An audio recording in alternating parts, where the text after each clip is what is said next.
Good afternoon. This is the 23rd of September. This is going to be a Flosstube extra. I'm just going to talk about when I started cross stitching. I have got a few pieces to show you that I've done. I don't have the names for all of them. I started cross stitching in 2018. And in the beginning I started some Chinese kits.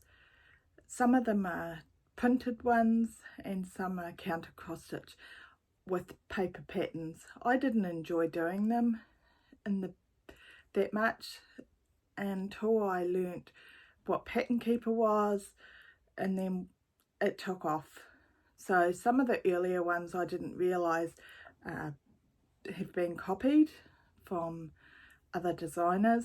I didn't know there was such a thing, unfortunately, and I just knew that I was really disappointed with the end results because they didn't look as good as I thought they would.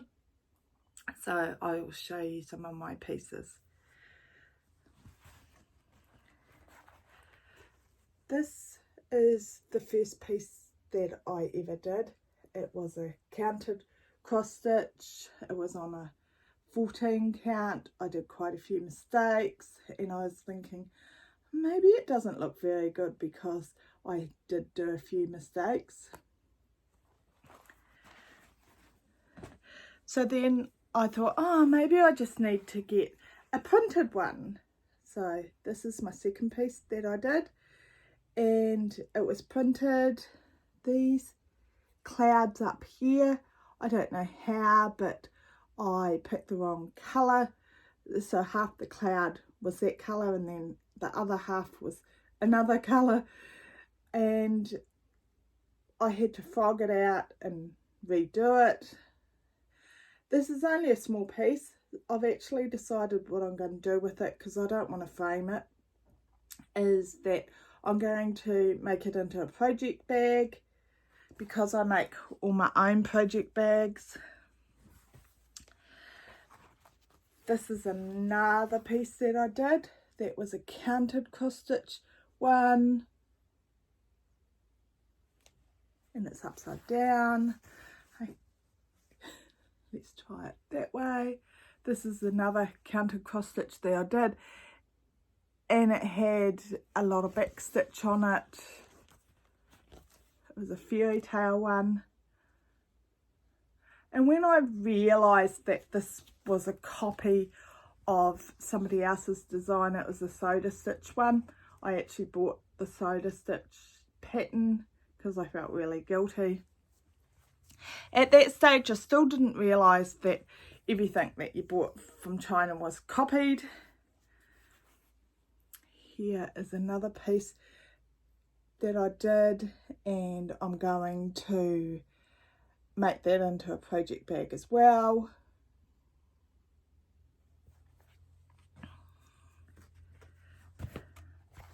This was my Spooky October piece. So I did these pieces from late 2018 until late 2018 until 2020 when the pandemic started. This piece is massive. Not sure I can show it all in one view. I can't see. I don't know if you can see it all. I don't think you can.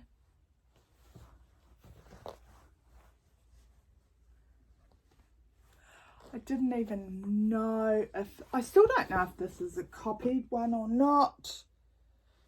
It's on 11 count. So it's massive. I don't know what I'll ever do with that. I think I'll just throw it out. This is when I started to realise that maybe they're copied, because the image that it showed of what it's meant to look like, I don't know, I can't see it, what it was meant to look like and what it really looked like was two different things. So they showed that original artwork of what they had copied. And so when you finished it, you're going, but that didn't look anything like what it should do. I was really disappointed with every one I did. They had back stitching on them. I'm only showing them quickly just to show that I did quite a few pieces, because when the pandemic started in 2020 here in New Zealand, it was very hard to actually get anything. I got a lot of patterns local, or I got a lot of PDFs and tried to get the floss as much as I could and the fabric locally, because overseas mail had basically come to a standstill. This is, I think, it's a Jardin Privé. It was another counted one. And I put the year, it was 1990 and then 2006. So the 1990 is when my husband was in Paris, and the 2006 is when I was in Paris. So because I have travelled a lot around the world, I decided that it would be really nice to put the dates on some things of when I actually was there. And I have done a few Paris pieces because I wanted to remember my time in Paris. This is Story Keep Life is an Open Book by Amy Stewart. It's charted by Haid. I said the wrong thing. Life is an Open Book Paris. And I bought the PDF and then I stitched it. I'm not sure what I'll do with it, to be honest. It's not very big, as you can see. It's quite tiny. To be honest, Amy Stewart is confetti hell.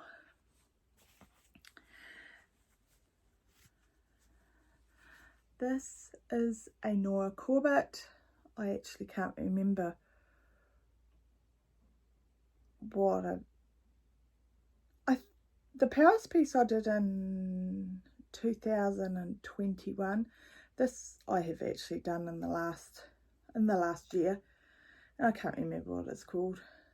There was meant to be a bat in the top of those arches, but I actually decided I didn't want it. I changed a few bead colours, and yeah, that's what I ended up with. And the fabric was a fabric flare piece that I bought. Excuse my speech. I know I am still slurring my speech. This is Witching Hour, Mini Witching Hour by Lisa Parker. She's one of my favourite artists from Haid. And my daughter and I both did it. I did it on 25 count 2 threads tent stitch, and she did it on 25 count 1 thread full cross. It was really interesting to be able to compare ours to see how much detail was I losing with doing tent stitch. I think after this piece I decided, I'm not 100% convinced that I like tent stitch. I didn't feel that it was that much quicker. Here is another, I presume it's a quick stitch. It's The Rise of the Witches by Lisa Parker. Absolutely loved it. This one is sexy. It's 2 threads tent stitch.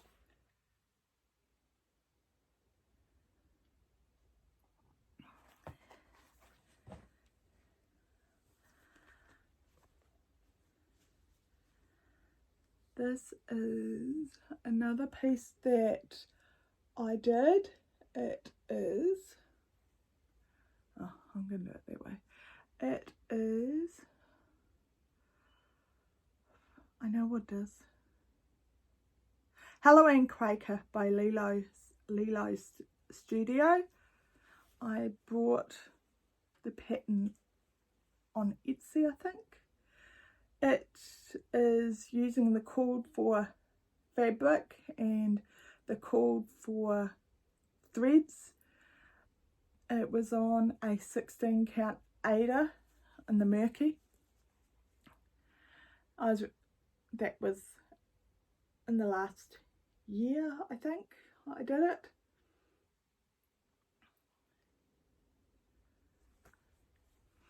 So yeah, sorry, I think I speeded through that. I'm still not that comfortable speaking on the camera. It doesn't help that I know my speech isn't perfect, but I'll explain that. A few months ago, I started having really bad headaches, and I just thought, oh, nothing to worry about. And then what happened was I started vomiting. So I was vomiting for a month, and I just thought I had a bug. And in the end, I had to go to the emergency department locally. Excuse me, Flosstube itchy nose. And I just thought, oh, I've picked up a bug. And when I first went to the emergency department locally, they thought the same thing. I had to be on a drip for the day because I was dehydrated. And then after I came home, I still wasn't that much better. I had a lot of drugs because I was lacking potassium and quite a few other things because I'd been vomiting so long. So by that stage, I'd been vomiting about 3 weeks. And then I thought, oh, look, I'm nearly over it. And then about 2 weeks later, I went back to the doctor and said, look, I'm still vomiting. It was still an issue, so I started taking anti-nausea drugs. So I was thinking, oh, well, I'm over that now. But unfortunately, that wasn't the case. Then what started happening was that I couldn't walk properly.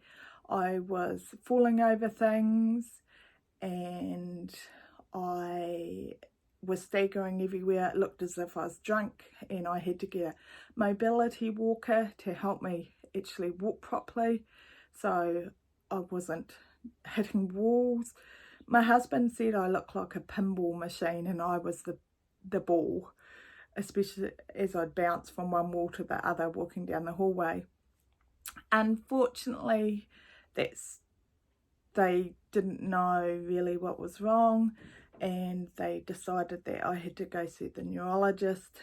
And with the New Zealand health system, unfortunately, that is a very slow process because we've been hit by COVID. I will just show you my darling. This is Coco. She's nearly 3 years old. Are you camera shy, Coco? And so on one of my other videos, you could hear her meowing at the door because I'd shut the door, and it was like, let me in, let me in. So since then, I've left the door open so she can actually come in, and so she had to be in the video too. So I've finally been to the neurologist. At this stage, they're not 100% sure what's wrong. My walking some days is a lot better. Unfortunately, I have no feeling in my right hand. It started off with my thumb and index finger, and it has slowly progressed to my whole hand. I can't feel much, so I keep breaking nails, and because I hit things, yeah. But overall, I feel a lot better. I'm still using my mobility walker because some days my walking is a lot worse than others. In the meantime, I just have to wait until I have an MRI. My last letter from the neurologist said that they think I might have had a stroke, and I think that explains why my speech is impaired. I can't remember as much, but we don't know until we do the MRI. So that's what's going on. So at the moment I'm still stitching 1,000 stitches per day, and you'll be thinking, how do you get 1,000 stitches every day? Because I can't do much else. I'm spending a lot of time sitting because walking is such an issue. I can't do housework. Well, I tried. I vacuumed the other day, one hand on my mobility walker and the other hand with the vacuum cleaner. It was interesting. And then after that, I couldn't feel anything up to my elbow. So I decided, yeah, I'm just not going to push it. We are very lucky that the local pub does meals, like Meals on Wheels, and we can put in an order once a week and then they deliver it. So that has been a godsend because I'm definitely not up to cooking. I'm still fainting a little bit. I know earlier in the week I hit my head and it's still quite sore, so I don't think that helps. Because I had a concussion a couple of years ago, they're not sure if my issues is due to that or is something else going on. But it's a waiting game for the MRI. It could be up to 6 months or longer. So I just wanted to explain, this is the reason why I'm getting so much stitching. This is a Flosstube extra. I want to thank everybody for watching. I hope I haven't bored you to death, but like I said, I only started stitching in 2018 till now, September 2022. So I have got quite a few other pieces that I've finished, but they're not here. I had quite a few other Chinese kits as well that I'd done, but I haven't shown. Excuse me. I just decided I'd show the pieces that gave me the idea that the Chinese kits were copied. Until then, I didn't realise there's such a thing. And I feel really guilty that I actually bought copied patterns, and in most cases, if I've found the original piece, I've actually gone and bought it because I felt so guilty. But I just wanted to show that a lot of people progress the same way, and I think it's unfortunate that you don't know in the beginning. But yeah, please have a nice day. Thank you for joining me. Thank you for all my subscribers, and if you enjoyed this, please subscribe. I have just finished my page of my Spirit of Autumn, and in my next Flosstube I will show it. So bye.